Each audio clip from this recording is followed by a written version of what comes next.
Criado na década de 70, o abono salarial surgiu para complementar a remuneração de trabalhadores de baixa renda, tanto da iniciativa privada quanto do serviço público. Com a política de valorização do salário mínimo e o aumento de pessoas trabalhando com carteira assinada, as despesas com o abono dispararam. Pensando nisso, o governo propôs, como parte da reforma da Previdência, limitar o benefício para quem ganha até um salário mínimo por mês, em vez do teto de 2 salários mínimos exigido atualmente. A intenção era economizar cerca de 170 milhões de reais.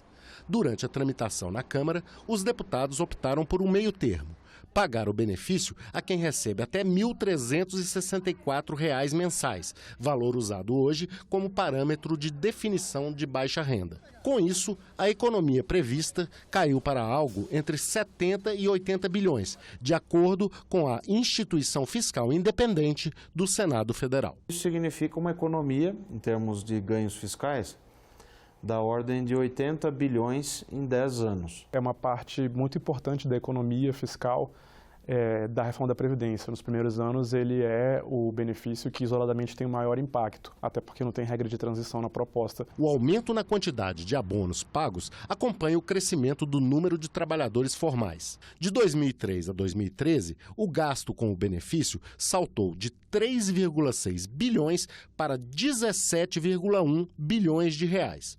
Já os trabalhadores, que eram pouco mais de 29 milhões de pessoas, chegaram a 48,6 milhões. As últimas alterações nas regras do abono foram em 2015.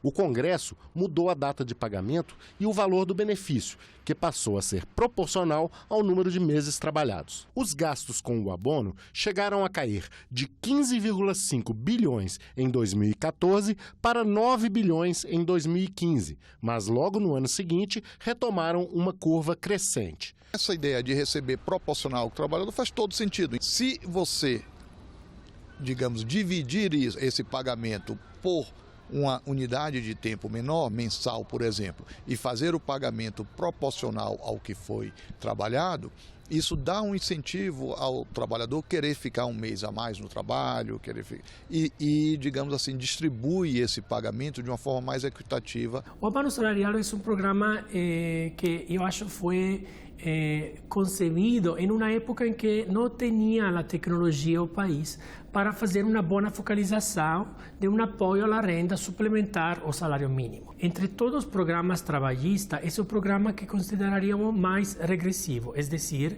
que as classes média e médio alta recebem abono salarial tanto quanto a classe médio baixa.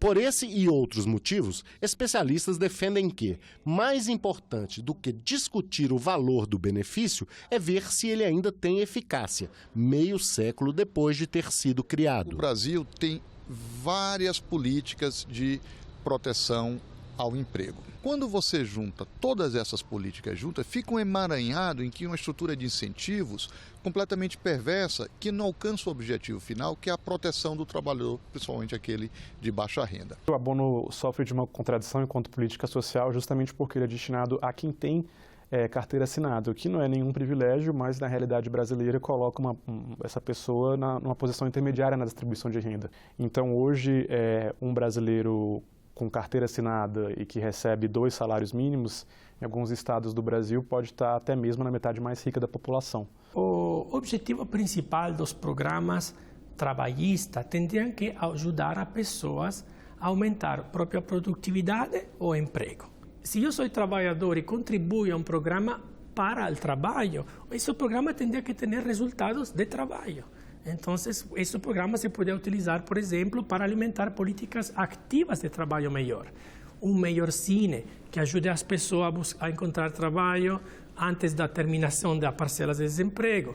Um serviço de capacitação e formação profissional de qualidade, que ajude as pessoas que são desempregadas a conseguir trabalho melhor. O que precisa haver é uma discussão mais ampla a respeito dos programas que nós temos. O Bolsa Família, por exemplo, é um programa eficiente, custa muito pouco, né? Custa 30 bilhões por ano e atende 14 milhões de famílias, né? Cerca de 56 milhões de pessoas. Nós temos que ter políticas de desenvolvimento para ampliar essa renda média do brasileiro, que é muito baixa. Agora, enquanto a gente não consegue fazer isso, né, precisa focalizar o pouco recurso que o Estado ainda tem para aqueles que estão passando fome, que estão sem emprego, que estão sem salário.